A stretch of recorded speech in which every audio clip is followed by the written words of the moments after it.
One of my favorite parts of all Masonboro here. This is an awesome spot, a great lookout over the marsh, and this is where you can really see all those creeks that intertwine throughout the marsh. If you look in the distance there, you'll see where it opens up a little bit. Now that's an actual natural bay out there. It's not man-induced at all. So in our marsh ecology, you will have these opening bodies of water, and that's where you have all your oysters and your clams and mussels to really use that open body to really get a good use of filtration for their lifespan. Now they will kind of lace the actual marsh, the creeks that all go in throughout the marsh. And what's really amazing about an oyster is a 3-inch oyster, it's only about this big, can filter 50 gallons of water in 24 hours. So that's a lot of water, and that's just one of them.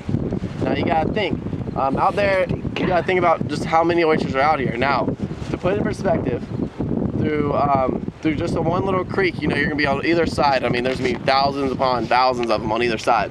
Now, out there in that bay area, where it's really nice and open, you see how there's some white signs through there? There's actually an oyster farm in that bay there. And he alone, in just the oyster farm, has 400,000 oysters. Wow.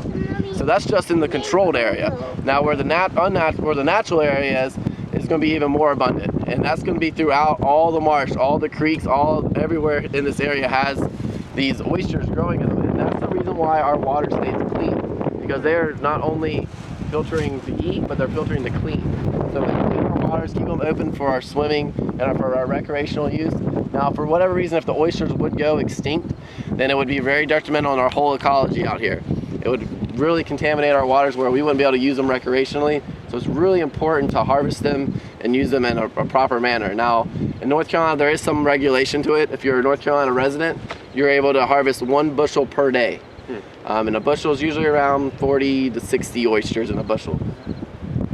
What's really cool about this marsh is that you do see all the green grass, but you see around the edges, there's a different species of grass. Now that's black needle rush. Right now it's got a little bit of the sun's on it, so it doesn't look as dark as it would if the sun was a lower setting. Black needle rush is a brackish grass, so it grows in fresh and salt water. It needs both to survive. So what this is telling me is that there's enough rainwater accumulating on the island and leaching into the marsh to withstand that black needle rush to actually grow along the edge of the actual island. So that's one way to kind of determine how you change through your elevation. Is that the grass that's all brown now? Yes, ma'am, yeah. And then as you come up on the islands, what you would go into is it's kind of our plain area of the island, or our maritime forest area. Now on Masonboro Island, we don't have a very thick maritime forest, but you see the shrubs and some of the tree growth that grows along the backside. This is all considered maritime forest. Now the taller trees there is our eastern red cedar tree. A really cool tree species. There's male and female of the eastern red cedar. So the female will have a berry while the male drops a cone, and they usually live pretty close to each other. I don't know if you have your binoculars, you might be able to see if it's starting to berry right now. It's probably getting close. And now the shrub, the lower lying shrub that's near those trees, is going to be our wax myrtle. And again, they're the same way. They have male and female shrubs. So they're really important, and they have adapted to grow in this environment again. So if you look at them, they're all leaning backwards, leaning towards the mainland, and that's because of your wind. When you get a wind coming offshore, it carries a little bit of salt aerosols with it, and it blankets the plant on a very minute level, but it does stunt the growth. Because if you look right here, we have a tree, this pine tree. This is a loblolly pine. Now this is an old pine. This thing has been here for at least 15 years. And if it was on the mainland, this tree would be 30, 40 foot tall by now. You see how the height of it is? And look at the dune we're standing on. It's about at the same level. That's why at the top of the tree, there's hardly any needles, where the bottom of it is much greener. Now this dune that we're standing on was created during Hurricane Fran. So we look back to the north here. This whole area during Hurricane Fran was completely overwashed.